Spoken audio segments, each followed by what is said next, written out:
Lezi ndaba sikwethulela zona bukhoma ekomkhulu le-SABC Auckland Park eGoli naze nohlonze kusihlwa nje. Ask me about whether the NPA is better. It is incrementally better, or should I say exponentially better. Namhlanje uAdvocate Shamila Bhatho ubebamba isithangami sakhe sokugcina njengomqondisi wophiko olushushisa amacala omphakathi NPA njengoba sekuphele ihlandla lakhe kulesikhundla athatha intambo kuso ngo-2019. We've seen very disparaging remarks directed at our president, and we've raised these concerns with the Israeli embassy previously. Uhulumeni wakuleli usuqinisekise isinqumo sawo sokukhomba indlela iphini lenxusa lakwa-Israel kulelu Ariel Steinman. Israel yona iphendulele ngokunquma ukuthi inxusa lakulele Palestina uShawn Beneveld alemukelekile kwa-Israel. Commissars and fighters, as an organization, we find ourselves at the moment of where we either thrive or perish. Umholi we-EFF uJulius Malema uthi leli qembu kufanele liguqule ukwenza ukuze lizoqinisekisa ukuthi lenza kahle njengoba sekubhekwe okhethweni lohulumeni bezindawo nonyaka. We will allow it to go for a while, and then after the FIFA World Cup, the boys are going to bring it back. Umengameli wezwe uCyril Ramaphosa usenxenxe bafana ukuthi idlale ngokuyimisela emqhudelwaneni wendebe yomhlaba ozobanjwa eMelika, eMexico neCanada ngoNhlangulana. Usho lokhu ngesikhathi emukela indebe yomhlaba endlini zombuso ePitoli.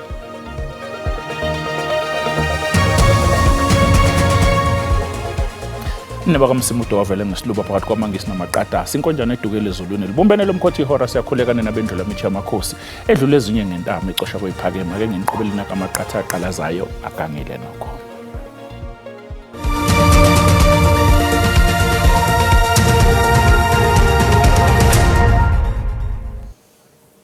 Namhlanje bekusuku lokugcina lika-Advocate Shamila Bhatho esikhundleni sokuba inhloko yokushushisa kwamacala omphakathi njengoba eseshenxa kulesikhundla kanti uphinde wakuveza ukuthi umsebenzi awukapheli kodwa sibekiwe isisekelo esiqinile ohlelweni lokushushiswa kwamacala omphakathi. Shamila Bhatho siyaphuma esikhundleni njengenhloko ye-NPA njengoba ihlandla lakhe seliphelelwa isikhathi uma kuphela lenyanga. uBhatho wathatha izintambo ehhovisi ngo-2019 phakathi kokunye ubengaphansi kwengcindezi yokuhamba kancane kwamacala okushushiswa kwalabo abagagulwa ngumbiko wekhomishana kaZondo yokuqhwagwa kwamandla ombuso. The key priorities from day one in my office was to bring to court, enroll, state capture, and hold people accountable for bringing our country to its knees, for stealing from the people of our country. So that was a very important aspect, a huge priority. Uphinde waphawula ngokhoxa kwakhe esigcaweni sikaNkabinde esiphenya ngobuqotho bomqondisi walolu phiko eSouth Gauteng uAdvocate Andrew Chauke. To the extent that I may need to apologize to the people of this country for having acted in that way, please forgive me, but I really, at that point in time, I was in a very difficult situation, and yeah, I could have dealt with it differently, but hopefully the outcome at the end will actually justify my decision. Uzwakalise ukuthi uyasigqaja ngesisekelo esiqinile salolu phiko waphinde wezwakalisa ukudumala kwakhe ngomdonsiswana amacala ashushiswayo. So if you ask me about whether the NPA is better, it is incrementally better, or should I say exponentially better. But a strong institution, still a lot of unfinished work. But yes, on this side, I even feel disappointed that those high-profile cases have not moved swiftly. uBhatho uphinde wagcizelela ngokuthi zisukunyelwe izinselele ezikhungethele lo phiko ngoba uma kungenjalo akukho zinguquko ezizoba khona ezinhlelweni zezobulungiswa ukuvikela kofakazi kanye nokuzimela kwezokushushiswa.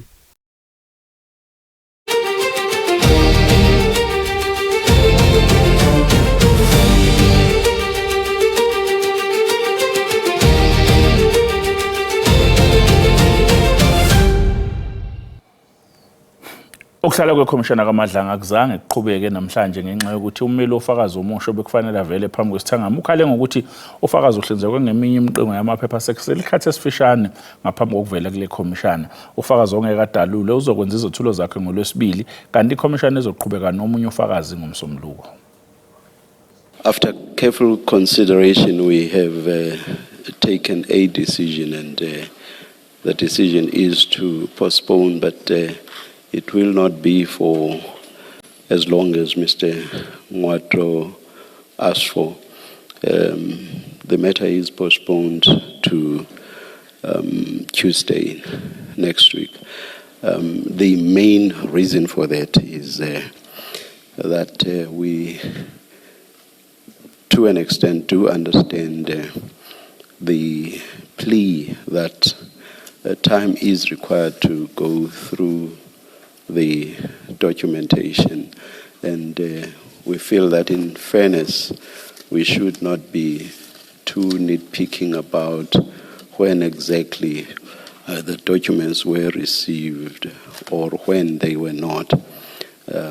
We just decide that in the circumstances of it all, fairness dictates that we grant the postponement.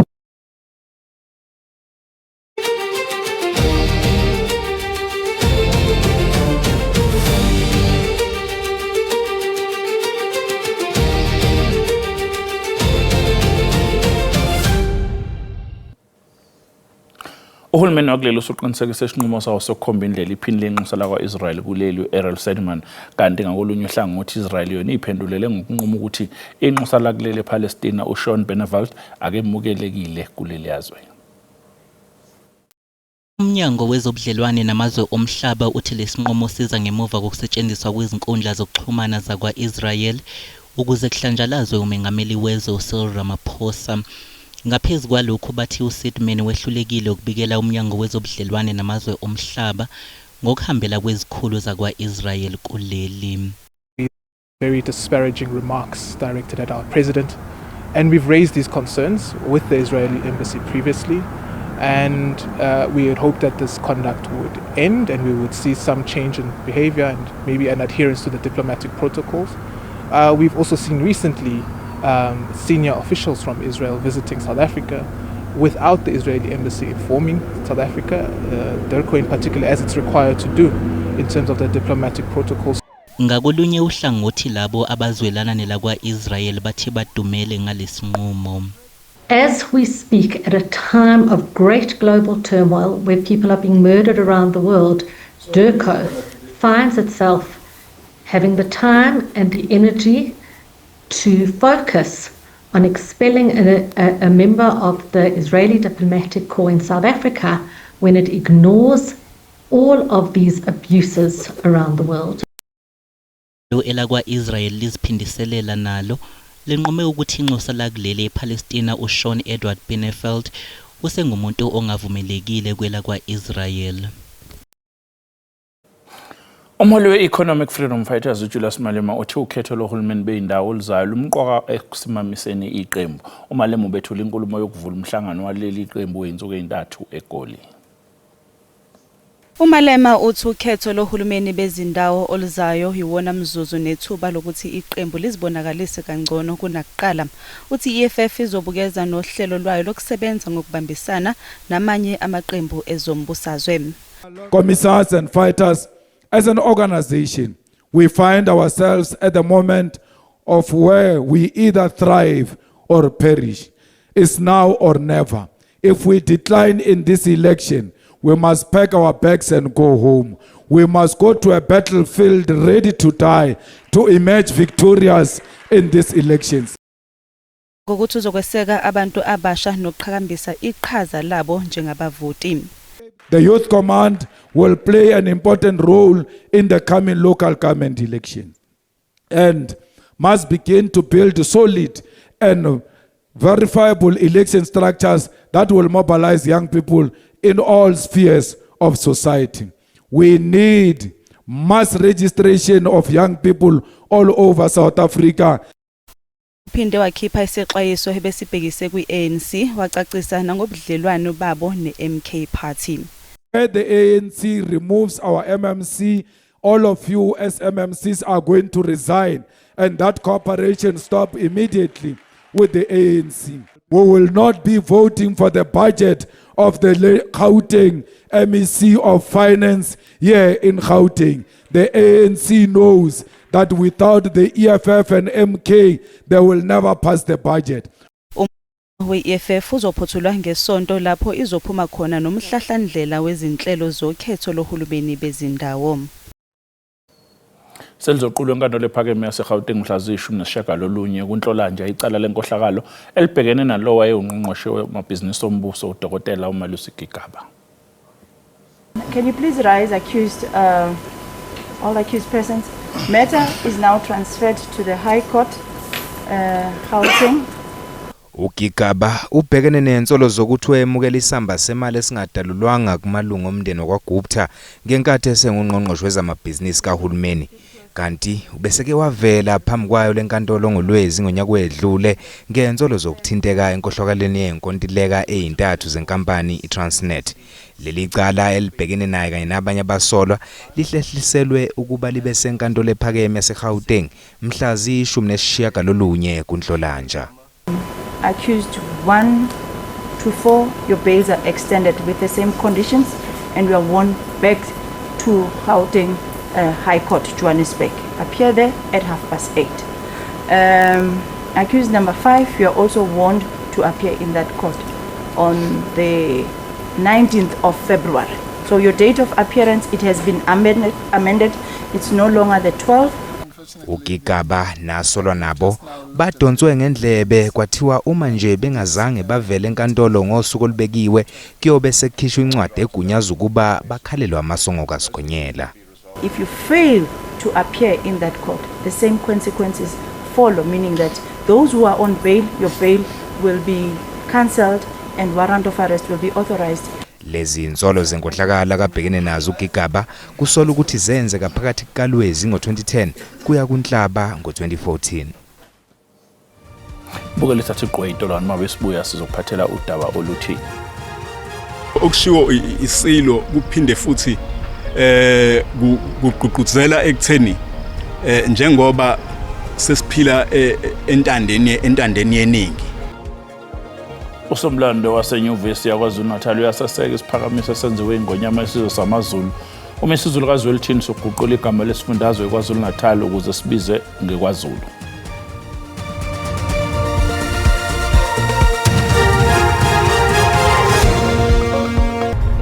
Asibuye sikwamukele imbukeli mosanda kungena udabeni oluphambili besibike ukuthi namhlanje uAdvocate Shamela Batohi ubebamba isithangami sakhe sokugcina njengomqondisi ophiko olushushu zamacala omphakathi NPA njengoba sekuphela ihlandla lakhe kulesikhundla athatha kuso intambo ngo-2019. Asikhumbuze ukuthi lezi ndaba zatholakala ku-YouTube naku-SABC Plus nokumele ukwenze ngena kuzo uyigcinga amagama athi SABC izindaba nakanjani uzoyithola ngomjalo bazo. Usomlando eNyuvesi yaKwaZulu-Natal uthi uyasaseka isiphakamiso sengonyama yesizwe samaZulu umesizulu kaZwelithini sokuthi kuguqulwe igama lesifundazwe eKwaZulu-Natal kube yiKwaZulu. Isazimlando uDkt Mpumeleli Ngidi sithi lesi siphakamiso kumele sibhekwe ngokomlando waso. Siphawule ukuthi igama elithi Natal livela kumbuso wabaqoneli kanti elithi KwaZulu likhuluma ngqo nendabuko yesifunda. Uthi ukuqamba kabusha isifundazwe kungaba isenzo sokulungisa umlando kunokuba kube ukuzama ukubhala kabusha noma ukucisha umlando. Okushiwo isilo kuphinde futhi kugqugquzela ekutheni njengoba sesiphila entandeni yeningi asisampintshekile ekutheni simpintsheke emagameni esingisi namanye amagama ezingesi. Sibonile kushintshwa amagama emgwaqo, amagama amabhilidi, izakhiwo zikahulumeni nokunye. Unezele ngokuthi amazwe amaningi eAfrika awashintsha amagama ombuso wabaqoneli futhi ukholelwa ukuthi kungase kube nezinye izifundazwe ezizofuna ukushintsha amagama azo. Uma ishintshiwe ezinye indawo zakwazi ukushintsha ezinye indawo, ashintshwa amazwe oZayeba, ashintshwa oZambia, bashintshwa oZimbabwe. Ashintshiwe amazwe esikhuluma ngokukhulu ngoba senye itopic nayo ukuthi asinalo igama lezwe lethu. uDkt Ngidi ugcizelela ukuthi ukuqanjwa kabusha okusemthethweni kwesifundazwe kuzodinga ukubonisana nomphakathi futhi kulandelwe nezinqubo zikahulumeni ezimisiwe. NginguNonhlakani Phamagwaza ezindabeni zeSABC eThekwini. osomaqhuzu kanye nosigaca amapande embuthweni amaphoyisa sebegxoka abalandeli beqembu iMK ngesenzo esikhombisa ukucwasa ebesibhekiswe kwesinye isikhulu zamaphoyisa eThekwini. Owesifazane ukhuluma amagama alumelayo okukhulumela amaphoyisa kwaZulu-Natal uRobert Nechiwunda. Umbhikisho ngaphandle kwesiteshi samaphoyisa ePoint Road ujike wamubi khathi kugqama isigameko sokucwasa ngokobuzwe. Owesifazane uthuke uColonel Robert Nechiwunda esigamekweni ivideo yaso isisabalele njengomlilo wequbule ezinkundleni zokuxhumana. Lo wesifazane ubizwe uNechiwunda ngegama elingamukelekile ngoba ekhuluma naye ngesingisi engasebenzisi isiZulu. Ubesethi akamuzwa emfanisa nomuntu okufika kuleli ngenxa yolimi alikhulumayo. Amaphoyisa akhiphe istatement eyigxeke indlela lo wesifazane ayiphathe ngayo kanye nokusebenzisa amagama ehlisa isithunzi. The SAPS takes this opportunity to remind our communities that discriminating against any individual based on their culture, their race and their language is highly unacceptable, and it undermines the constitutional values upon which our democracy is founded. iPan South African Languages Board nayo isihlabe yasihlikiza isenzo salo wesifazane. Yaphinde yachitha ukusetshenziswa kwamagama acwasayo njengesenzo esibhebhethekisa umqondo wesikhathi sobandlululo. Siyasigxeka isisenzo, sisigxeka kakhulu nobana masijongwe njengoba benishilo, kodwa siyimeko evelisa imeko yenhlalo ngokwelwimi kuwo wonke ubume sikuba beMzantsi Afrika. Sizinto eziqhubeka mihla le ezi, kodwa ke nangoku ziyabhenqeka, zivela ngaphandle. Zanele Buthelezi indabeni ze-SABC eThekwini. Ungqongqoshe wezobulungiswa nokuthuthukiswa komthethosisekelo uMamluko Gubhayi usememezela ukuthi uphiko lonogada esifundazweni olaziwa ngeGauteng Crime Warden luzosebenza njengozoqapha ukuthula esifundazweni iGauteng. Lolu phiko linikwe namandla ukuthi lweseke inhlaka zomthetho ezisebenza esifundazweni. The process is therefore a statutory responsibility of the Ministry of Justice and it is exercised in consultation with the Ministry of Police and in accordance with the law.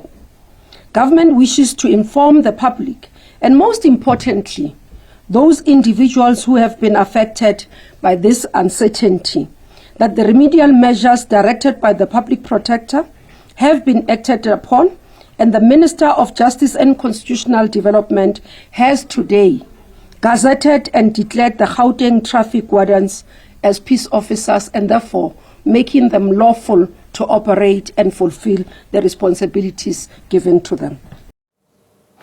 Ikhulu ibhekela ukusebenza kwemingcele izwakalisa ukukhathazeka ngokwenyuka kwesibalo seingane engaphelezelwa eyivinjwe emingceleni yakuleli ngesikhathi samaholide asehlobo sehlile nesibalo sabantu abebezama ukufohla beza la eNingizimu Afrika.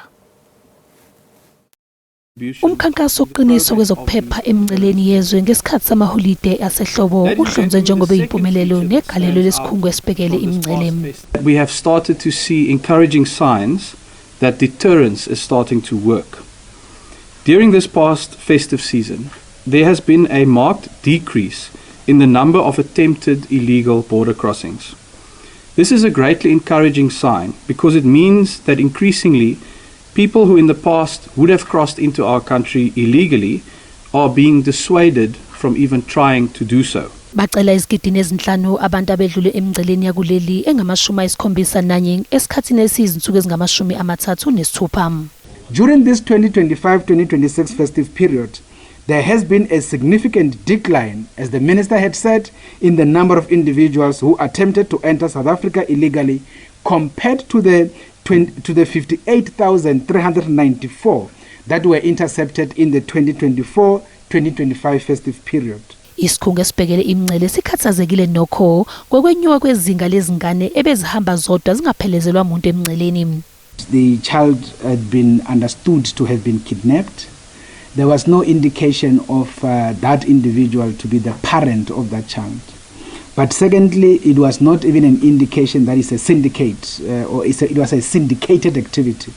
No, it was just some element of some individual kidnapping a child and having to exit the child out of the country. Umnyango zasekhaya kanye nezikhulu zemingcele bagcizelele ukuthi izikhukhula zakamuva zenze kwabanzima kubantu abaningi ukuthi beqele kuleli ngokungemthetho.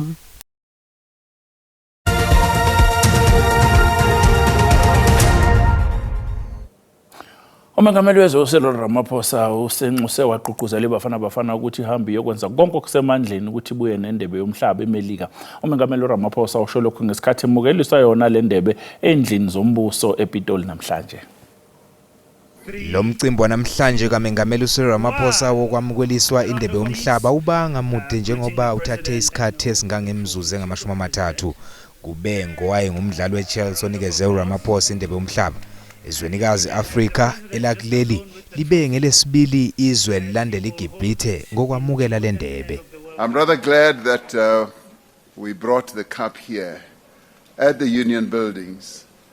So what we have done is to unveil it and touch it, and it feels very good. Abadlali beBafana nabake bagijima kuyo phambilini bebekhona kulo mcimbi ePitoli.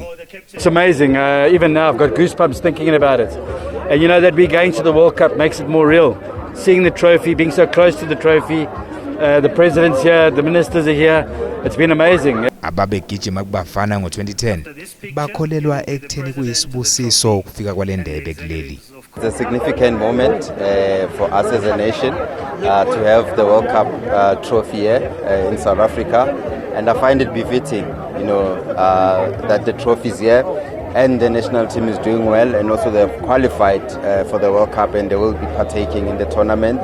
And yeah, thank you to Coca-Cola for bringing the trophy here. It's something that will also serve as a source of inspiration. Le ndebe izovakashiswa emadolobheni angama-75 emhlabeni jikelele eyinsukwini eziyi-150. Mhlahlo simo sezulu yalandela emva kwekhefu.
Mbukeli sibeka lapha sikuphathele zona namuhla. Kusasa bakhona oza kwethu neindaba ngolimi lwesiXhosa. Usale kahle.